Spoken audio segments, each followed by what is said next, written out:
Ayan. Okay, we're live. So again, good afternoon everyone. And you are group 2 of Adam Smith. And you will be presenting your defense for your research proposal. The defense is divided into 2 parts. 10 minutes for your slide presentation. 10 minutes for the question and answer. From time to time, you will be receiving signs in reminding you of the time left. So kapag nakakita kayo nun, fast forward. Okay, so we can accommodate all of the presenters. Huwag niyong dededmahin yung ano natin. You need to adjust. Kung ano kailangan next na, i-next nyo na. Okay, and then after that, I would also like to get your consent on cam. So I would like to ask you again, do you consent to this video recording? Yes or no? Yes. Okay, after this, you have to wait because we're going to announce the result of your defense. Dalawa lang naman yan eh. It's either you pass or you fail. Pag natapos na lahat ng group, yung third group. Okay, clear everyone? After this, I will be giving the floor to the first presenter and then your 10 minutes will start. You may now start your presentation. A pleasant day to everyone, especially to our respected panelists. We are the group 2 and I am the focal person. My name is Princess Harty Pedro, together with my co-researchers. And today we are here to present our research proposal entitled The Influence of Financial Literacy on the Spending Behaviors of the ABM Students at ACLC College of Manila. This study aims to explore how the financial literacy affects the way of ABM students manage and spend their money. To begin with our presentation, here is Maria Villar to present our introduction of the study. Good morning, Sir Tadama. My name is Maria Villar, and I will now first discuss about our study. The first our study is all about introduction. It's all about understanding money management, the significant role and how to use students spend their allowances. Developing good financial habits like budgeting and savings can affect their allowances. It helps them to avoid money problem and leads to achieve significance. However, the ease of spending can sometimes lead to poor self-control and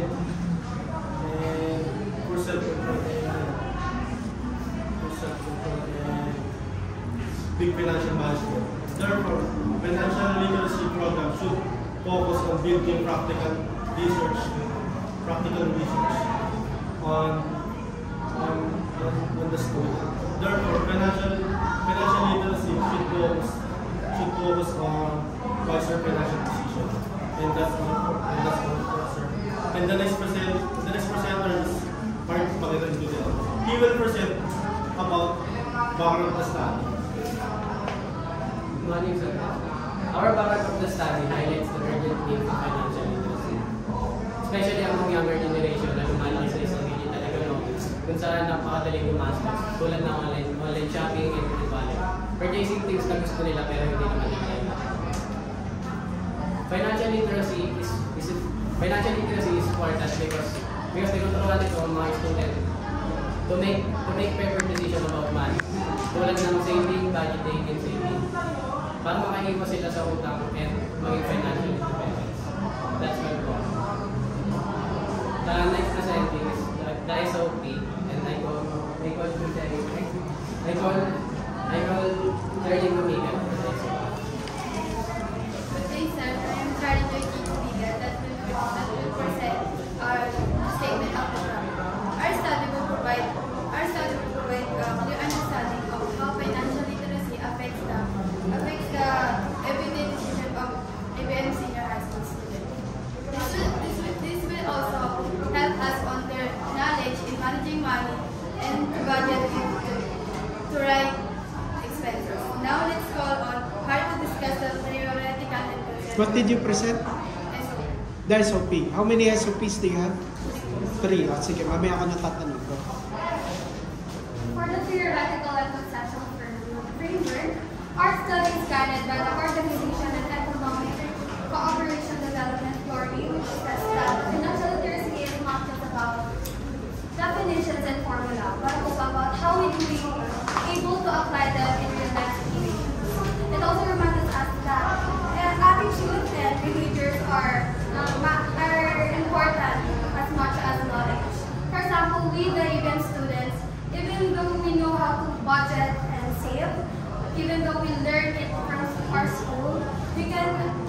be able to spend impulsively because of external factors such as peer pressure and online trends.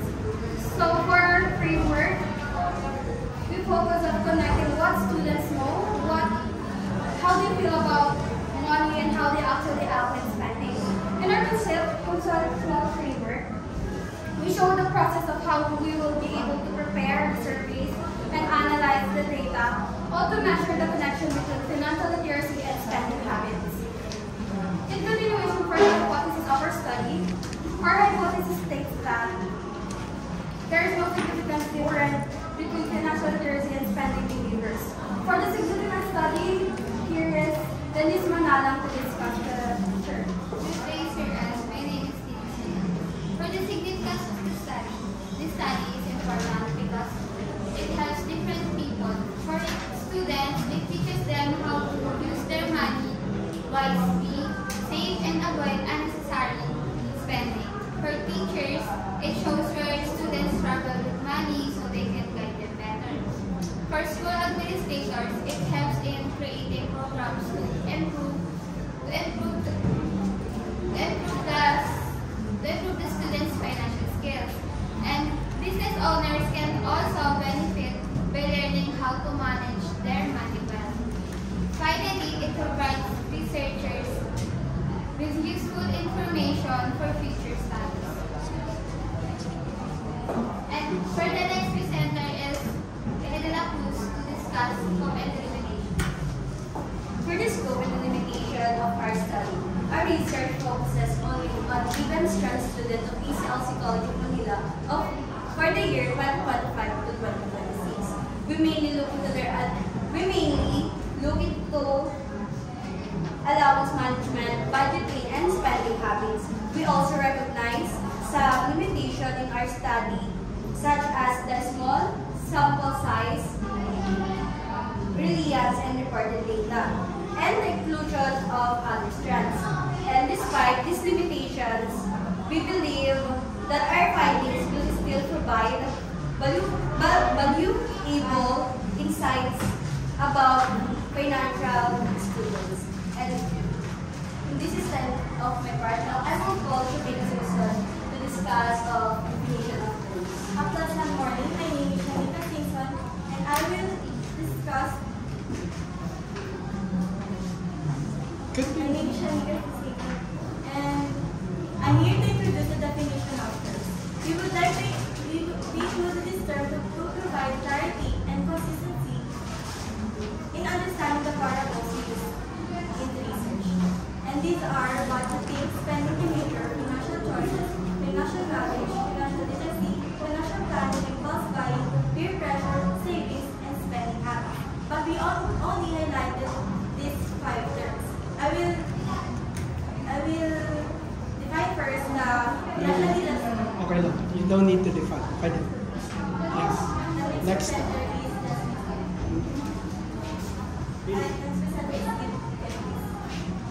Today I am Kate Liam Kempis, and I'm here to present our data gathering procedure. In our study, we followed a systematic process to ensure accurate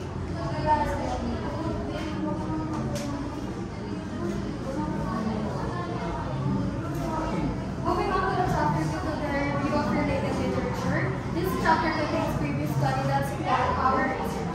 We found that many researchers agree that financial literacy improves the spending decisions and reduces impulsive buying. For example, studies by Gregor in 2005 and 2025 and Bako et al. Show that education is not an income but affects how people manage money. In continuation of this part, I will call Jasmine Sabangan for more related stuff. Good morning, everyone. My name is Jasmine Sabangan, and I will continue the part of our artists.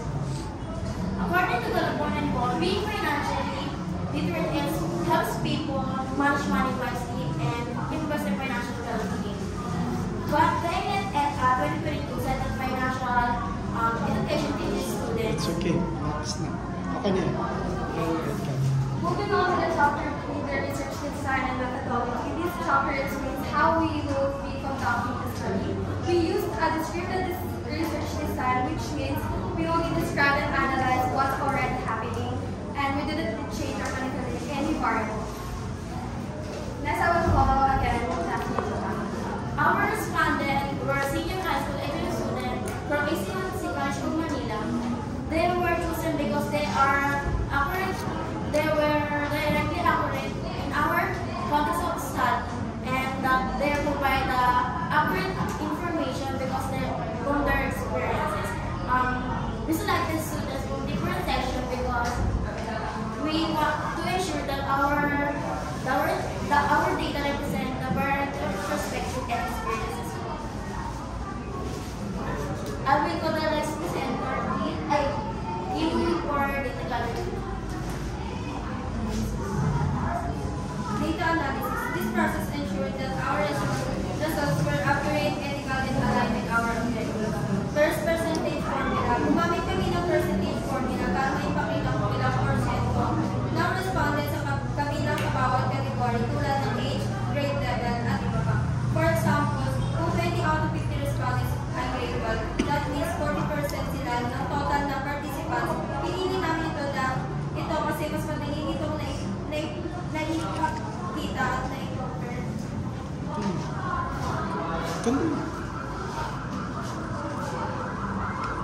Yung distribution ng respondents, kaya mas near kung paano sila nakapag.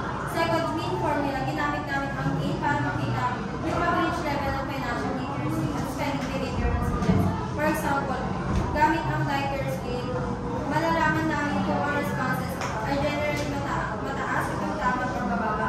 Pinili namin ito dahil nakukuha nito yung overall idea kung ano yung common o typical na sagot ng mga respondents. Kaya mas madali siya i-interpret. Third, Pearson. Gumamit kami ng Pearson para malaman Pearson R yan. Pearson R. Para malaman kung may relationship between financial literacy and spending behavior. Example, kung positive ang lumabas sa value, ibig sabihin habang tumataas ang financial literacy, mas nagiging maayos yung spending behavior. Kung negative naman, kabaligtaran, pinili namin ito kasi simple pero reliable siya method. Okay, it's okay. Sige. So, we're going to, can you please gather? We're going to move on to the second part. Where is, absent nga pala si Dalida. So, nakapag-present na lahat. I'm going to start with the last one since nandyan na tayo. Si Pearson R, sabi nyo, correlation.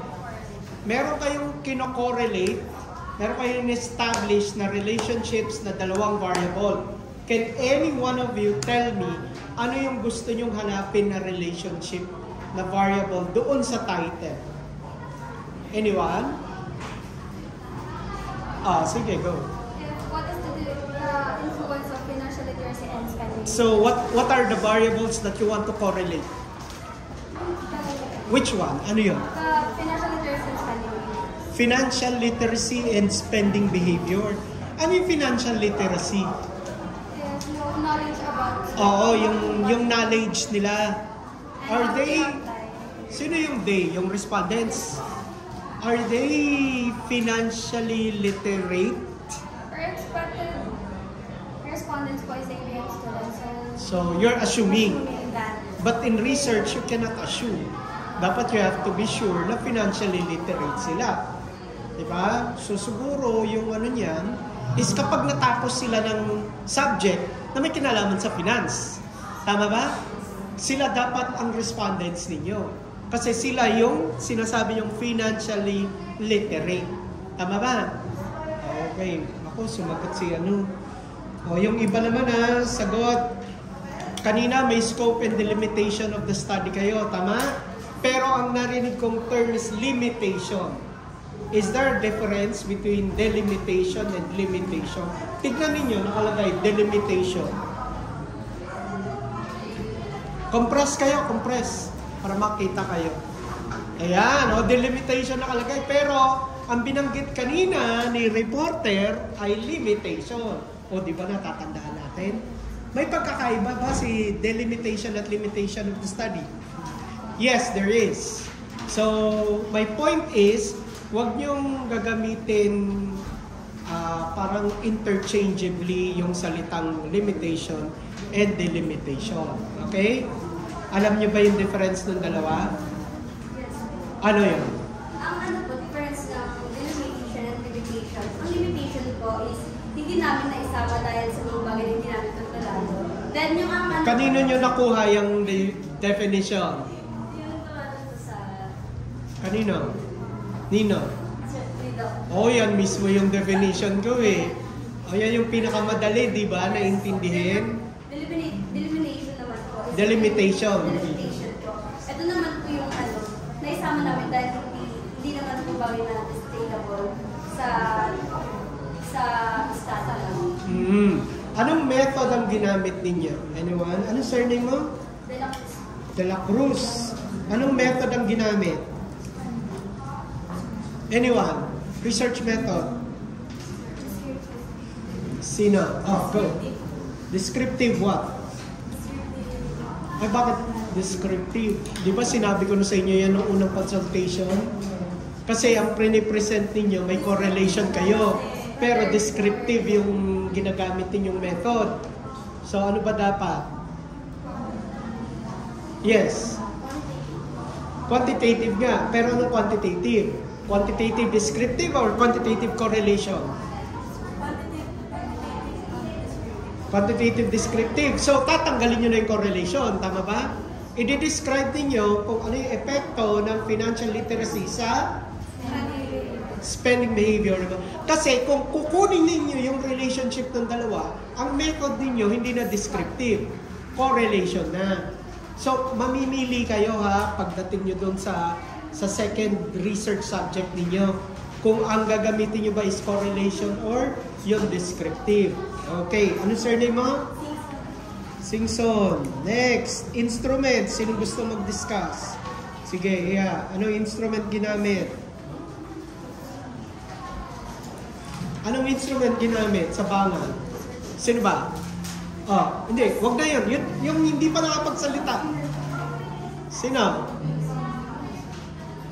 May instrument pa kayo? Oh, sino? Yes, go. Anong instrument? Questionnaire. Sino gumawa? Sino gumawa yung instrument nyo? Ha? Sino? Kayo. Tama yun, kayo. Kapag kayo ang gumawa, anong tawag nyo doon? Sa instrument. Kayo ang gumawa ng instrument. Anong tawag nyo sa instrument? Hindi. Anong klaseng instrument? Englishin nyo lang. Kayo ang gumawa ng instrument. Ano ba kayo? Researcher. Researcher made instrument. May isang instrument pa kasi. Kapag hindi kayo gumawa, anong tawag doon? Ha? Yung halimbawa, may nakita kayo online, uy, pwede namin gamitin to kasi kapareho. Hindi kayong gumawa, pero gagamitin nyo yun. Anong tawag doon sa instrument na yun? Ha? Ano? Sino naka-encounter nung term? Oh. No? Ano pa? Ha?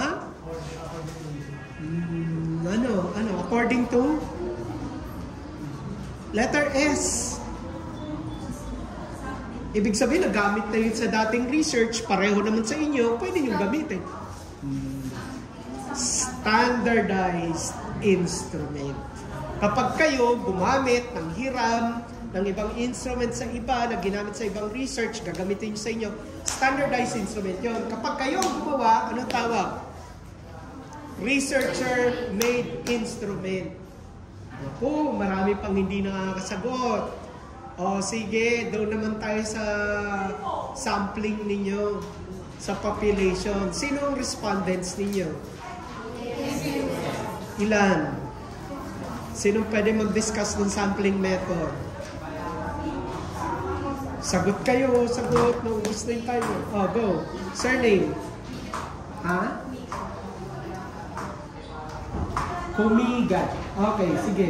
Ano sampling method niyo?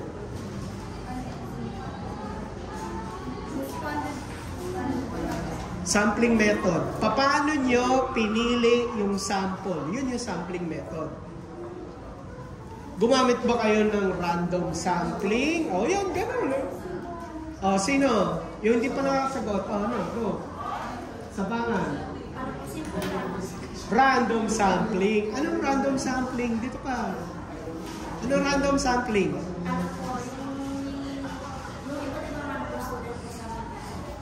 Paano ginagawa random sampling? Random, ibig sabihin, hindi ko nakikita, tuturo ko, kayo ang sample. Paano ginagawa random sampling? Paano mo namimili? Ha? Hindi questionnaire. Sampling ang ano natin, hindi instrument. Ano yung paraan ng pagpili doon sa sample? Random sampling, tama yun. Paano gagawin? Paano ko magiging fair sa lahat? Diba? Halimbawa, hindi ko nakikita pero kailangan mamili ako. Paano gagawin? May isang method yan eh. Lalagay ko yung pangalan lahat sa papel. Lalagay ko sa lalagyan. Tapos bubunot ako. Ano tawag doon? Iba snowball. Iba yun. Fishbowl, hindi snowball. Fishbowl, yung may lalagyan, tapos bunutan. Kaya random. Ang fishbowl, ang snowball, yung isa, makakakuha ng isa pa, dadami ng dadami, kaya lumalaki. Okay? Dapat alam niyo yan. Okay. Ano pa tatanong natin? Anong pagkakaiba ng population and sample? Ilan ang sample nyo? Sinabi nyo kanina? Ha? 50. Kinuha nyo yun sa ano, di ba? Sa population. Ilan ang population? Ano ba ang population? Ha? Oo. Anong definition ng population? Anong pagkakaiba niya sa sample? Tagalogin natin para madali. Ang population ay yung kabuuan, correct? Yung totality. ABM students, ilan ang total population yon? Anong sample? Yung kinuha nyo sa population, ito ngayon ay ang sample. Kung paano nyo kinuha, random sampling, yun yung paraan ng pagpili ninyo. Di ba? Tatlo yun ha, population, sampling method, tsaka sample. Dapat alam nyo yung pagkakaiba ng tatlo. Maliwanag? Any question? Sige, magbibigay ako. Bibigay ko din yung question sa inyo. Mag-compress kayo. Palapit kayo ng palapit. Look back. Yan. Okay. What specific hindrance did you encounter? Challenge. Saan kayo nahirapan sa research writing and paano nyo ito na-overcome? Tatawag ako. Avilla. Where's Avilla? Go.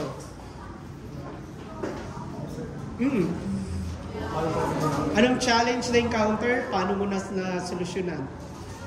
Pagkuha po namin ako sa mga populations. Paano? Iba po sir, meron po mag-interview. Tapos, anong ginawa nyo? Naghanap po kami ng solution sir. Para po sumangayon, para po may interview na sir. So, meron naman kayo nakita solusyon. Meron naman. Okay, next. Bakiran. Same question. Anong na-encounter niyong challenge? Pagkuha po namin ng resulta. Pagkuha po namin ng resulta. Pagkuha ng bakit? Anong challenge doon? Dahil yung iba po sir, hindi po sinasagot na ng maayos ng questions na. Ano naging solusyon? Paano ginawa niyo? Ina-analyze lang po namin sir. Ina-analyze niyo? Dapat ibalik niyo. Sabi niyo sa kanila, hindi niyo sinagutan na maayos. Tama ba? Kasi kapag kulang, tapos in-interpret nyo, baka magkaroon ng ibang ano yun. Hindi na magiging reliable yung data ninyo. Okay? Ipakumpleto nyo na lang sa kanila. Okay, sige, next. Bakira. Next is Kumigan. O, ano natutunan mo sa research writing?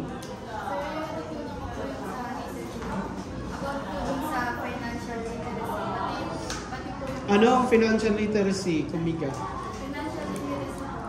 Kung paano mag-handle ng money, i-manage yung money. Anong advice mo sa akin para mag-handle ng pera ng maayos? Ano po, sir? Yung kailangan niyo po, kailangan niyo lang po bigyan. Yun lang po yung i-ano ng money. Pero po yung... Ulitin mo nga. Yung kailangan niyo lang po bigyan, ay lang po yung bibilin. Pero yung hindi niyo po kailangan, huwag niyo na lang po bilhin para ma-manage po yung money. Okay? Effective ba yun? Yung kailangan lang pabilin. Okay, Kumiga. Gawin sa kanila yun, diba? Financial literacy ba yun? Meron ka pa ba ibang advice? Yun lang? Tabihan mo yung advice. Ano pa? Yung mga hindi kailangan, sir, po, naman po i-bilhin. Tapos ipunin na lang po, sir, para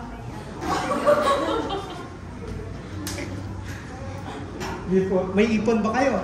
may ipon po, sir. Magkano? 5K, sir. May ipon na ikaw. May ipon daw siya. Kayo ba lahat may ipon? Importante mag-ipon na tama yun sa financial literacy. Kahit pa paano, kahit konti, mag-ipon kayo. Magtabi kayo for emergency. Hindi nyo kasi alam kung ano mangyayari. Okay? O si Kempis, ano naman ang natutunan mo?